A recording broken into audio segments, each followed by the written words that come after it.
आप सबको जय मसीह की।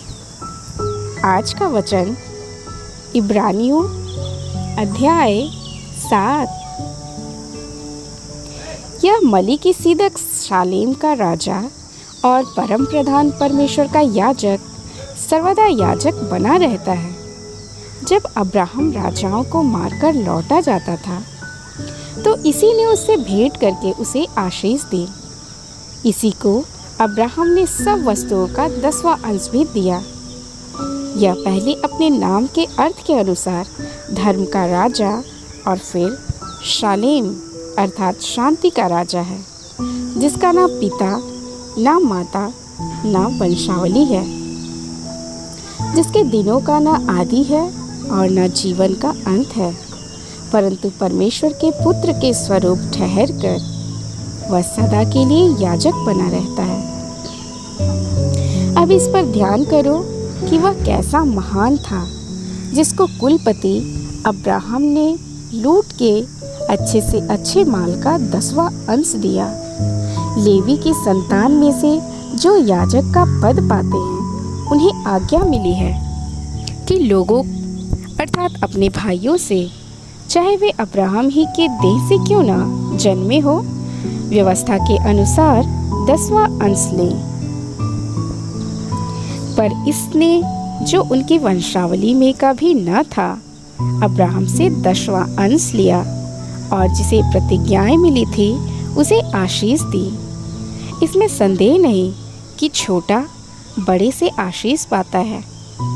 और यहाँ तो मरणहार मनुष्य 10वां अंश लेते हैं, पर वहाँ वही लेता है जिसकी गवाही दी जाती है कि वह जीवित है।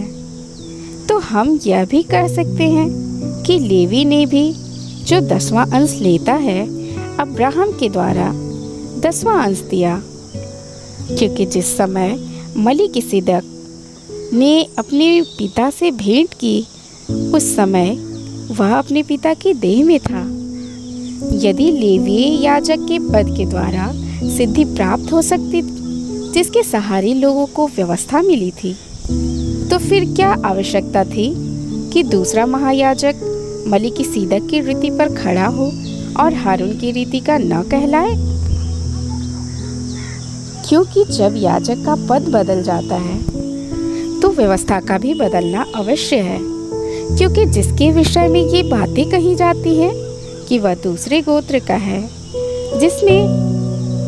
जिसमें से किसी ने वेदी की सेवा नहीं की, तो प्रकट है कि हमारा प्रभु यहूदा के गोत्र में से उदय हुआ। और इस गोत्र के विषय में मूसा ने याजक पद की कुछ चर्चा नहीं की। हमारा दावा और भी स्पष्टता से प्रकट हो जाता है जब मलिकिसिदक के समान एक और याजक उत्पन्न हो जाता है, जो शारीरिक आज्ञा की व्यवस्था के अनुसार नहीं, पर अविनाशी जीवन की सामर्थ्य के अनुसार नियुक्त हुआ हो, क्योंकि उसके विषय में यह गवाही दी गई है, तू मलिकिसिदक की रीति पर युगानुयुग याजक है। इस प्रकार पहली आज्ञा निर्बल और निसफल होने के कारण लोप हो गई, इसलिए कि व्यवस्था ने किसी बात की सिद्धि नहीं की और उसके स्थान पर एक ऐसी उत्तम आशा रखी गई है जिसके द्वारा हम परमेश्वर के समीप जा सकते हैं। मसीह की नियुक्ति बिना शपथ नहीं हुई, क्योंकि वे तो बिना शपथ याजक ठहराए गए, पर यह शपथ के साथ उसकी ओर से नियुक्त किया गया, जिसने उसके विषय में कहा, प्रभु ने शपथ खाई और वह उससे फिर न पछताएगा कि तू युगानुयुग याजक रहे। इस प्रकार यीशु एक उत्तम वाचा का जामीन ठहरा। वे तो बहुत बड़ी संख्या में याजक बनते आए। इसका कारण यह था कि मृत्यु उन्हें रहने नहीं देती थी, पर वह युगानुयुग रहता है। इस कारण उसका याजक पद अटल है। इसीलिए जो उसके द्वारा परमेश्वर के पास आते हैं, वह उनका पूरा उद्धार कर सकता है, क्योंकि वह उनके लिए विनती करने को सर्वदा जीवित है।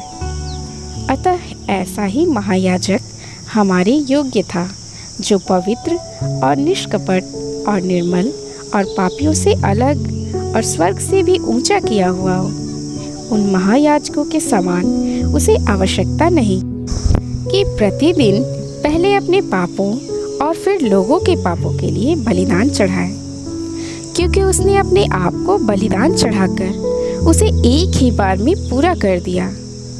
क्योंकि व्यवस्था तो निर्बल मनुष्यों को महायाजक नियुक्त करती है, परंतु उस शपथ का वचन जो व्यवस्था की बाद खाई गई, उस पुत्र को नियुक्त करता है जो युगानुयुग के लिए सिद्ध किया गया है।